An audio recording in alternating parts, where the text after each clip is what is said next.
Bonjour les scorpions et bienvenue sur votre escale Astro Tarot du 1er au 15 mars. Mercure, la planète de la communication, est rétrograde dans votre secteur créatif, affectif, amoureux.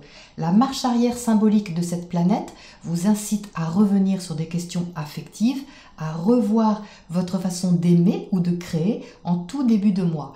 Ensuite, la planète change de signe et continue à proposer son intériorisation, mais cette fois dans le secteur familial et ce qui touche à votre refuge émotionnel. L'affectif est donc fortement impacté pour vous les scorpions au niveau de la réflexion sur cette quinzaine, car en plus, ça ne s'arrête pas là. Vénus, la planète de l'amour et des valeurs, est tout d'abord en bélier, un peu prudente au sein de votre quotidien, malgré son envie d'initier des choses qui lui tiennent à cœur. Et ensuite, à partir du 5, elle entre en taureau chez elle, comme on dit. Sauf que pour vous les scorpions, ce confort émotionnel, cette sécurité affective, douce et sensuelle, elle a lieu dans le signe qui est opposé au vôtre sur la roue du zodiaque. Le taureau est face à vous, donc il symbolise l'autre. Et en entrant dans ce signe, Vénus rencontre Uranus, la planète de l'imprévu et du renouveau. Est-ce que vous me voyez venir? Eh bien, nous avons ici l'aspect type de la rencontre coup de foudre. Alors, les premiers décans surtout, ouvrez l'œil ou le cœur, car il pourrait y avoir ici un rapprochement soudain et imprévu. Au sens plus large, quelqu'un peut ici vous proposer quelque chose de surprenant, d'inattendu, qui vient secouer un peu vos valeurs et ne manquera pas de vous faire réfléchir. Mars, la planète de l'action, est quant à elle en Capricorne, dans votre secteur de la communication toujours, vous poussant à entrer en contact, à communiquer, à vous ouvrir, mais avec beaucoup de sérieux et de maturité. C'est entre le 6 et le 10 mars que vous pourrez le plus ressentir une culmination, car on a également une conjonction du Soleil à Neptune. Votre secteur créatif et amoureux peut s'idéaliser ici, votre sensibilité peut être touchée plus que d'habitude et votre inspiration aussi. Donc si vous êtes artiste, voilà quelques jours intéressants où vous pouvez laisser votre créativité vagabonder sans limite. La pleine lune du 9 mars aura lieu dans l'axe Vierge-Poisson et la lune illuminera le secteur de vos projets, votre avenir, avec une envie d'organiser des choses dans ce domaine et de vous pencher sur la façon dont vous pourriez vous sentir plus libre, que ce soit matériellement, émotionnellement ou symboliquement. Une forte détermination, quoi qu'il en soit pour vous les scorpions, pour aller vers vos rêves et votre idéal, même si cela implique de revoir certaines de vos bases. Voilà les scorpions pour votre point astro. On passe maintenant à votre tirage pour les précisions. Alors les scorpions, vous entrez dans cette quinzaine avec le 4 de terre. Avec le 4 de terre, on est un petit peu sur la réserve. On protège ses acquis avec une certaine maturité intellectuelle. Vous êtes ici à côté de la reine d'air, en pleine maîtrise de vos moyens, de votre réflexion et de vos décisions. Par contre, on a ici le pendu qui est inversé. Le pendu, normalement à l'endroit, indique une situation d'attente, d'immobilité, de lâcher prise un peu obligatoire pour voir les choses sous un autre angle. C'est une situation d'attente qui, ici, à mon avis, se termine. Le début de la rétrogradation de Mercure dont je viens de parler a dû commencer à éclaircir vraiment votre esprit parce que par deux fois, vous ressortez vraiment la clarté mentale. Vous avez deux cartes ici de maîtrise mentale, de lucidité et de perspicacité extrême. Donc certainement, vous mettez fin à quelque chose, à une attente, pour aller vers du nouveau et pour aller vers du constructif. Pourquoi constructif? Parce que vous êtes au centre du tirage, les scorpions, avec ce 3 de terre. Le 3 de terre, c'est un travail d'équipe, c'est une collaboration qui peut être soudaine, surtout avec cette conjonction dont j'ai parlé en intro, qui peut émerger soudainement avec le jugement à côté. C'est quelque chose qui est annoncé, qui est proclamé, qui sort comme ça peut-être d'un coup ou qui se révèle, si vous voulez, d'une certaine manière et qui implique que vous vous mettiez en action de façon appliquée, organisée, endurante et persévérante vers un but en particulier. À côté de ce 5 de feu, ça indique qu'il y a de la passion là-dedans, il y a du dynamisme, il y a de la chaleur, il y a de l'entrain, mais d'un autre côté, ça vous met un petit peu en inconfort, parce que le 5, il y avait quelque chose de stable, on part du 4 et on va au 6, entre les deux, il y a une période de déstabilisation, d'inconfort, de remise en question, mais qui est positive puisqu'elle va vers une évolution, bien sûr. C'est juste que c'est inconfortable parce que peut-être que c'est inhabituel. Tout simplement ça, hein. Il y a bien une question relationnelle qui est concernée ici, puisqu'on retrouve également le 2 de bâton. Donc non seulement ici, vous avez une collaboration, un travail d'équipe, mais ici, vous avez le 2 de bâton.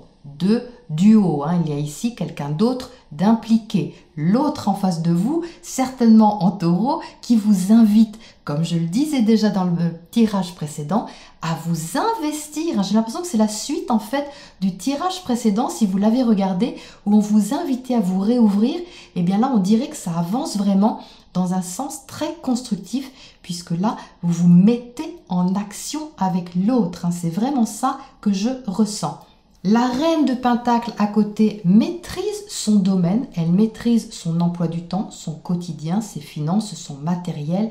Elle veut maîtriser un peu la situation, son domaine et surtout sa sécurité. C'est ça qu'elle veut, cette reine de Pentacle, c'est se sentir en sécurité dans ce qu'elle est en train de mettre en œuvre, hein, dans ce qu'elle est en train de développer. D'où ici cette as d'air qui lui donne la clarté, qui lui donne la lucidité et les idées claires pour agir.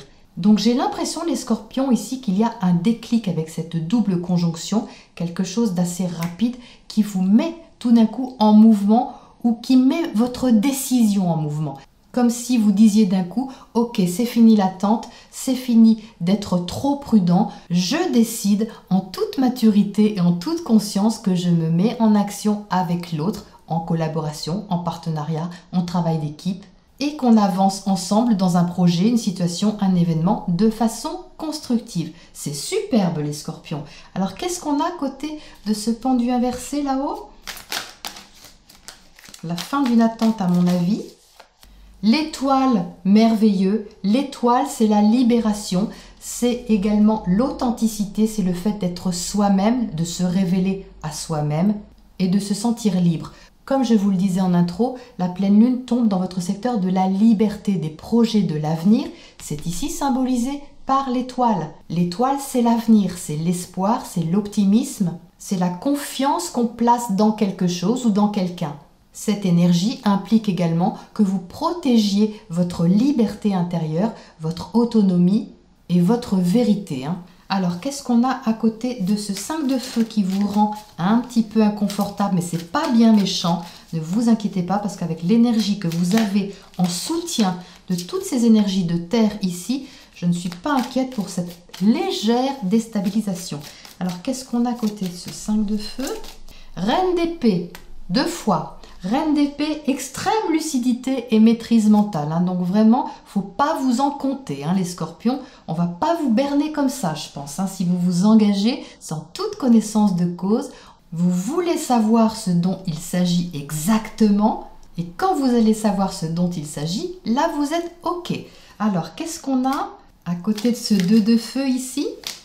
Je souris en lisant vos cartes. J'aime beaucoup ce tirage pour vous, les scorpions. Alors, qu'est-ce qu'on a à côté de ce 2 de feu? Le magicien. Magnifique, hein? Le magicien, c'est un nouveau départ. C'est quelque chose que vous créez. Donc, quand je disais en intro que c'était votre secteur amoureux, mais aussi créatif, vous êtes également là-dedans, hein? Le magicien, il crée. Il a tous ses outils sur sa table.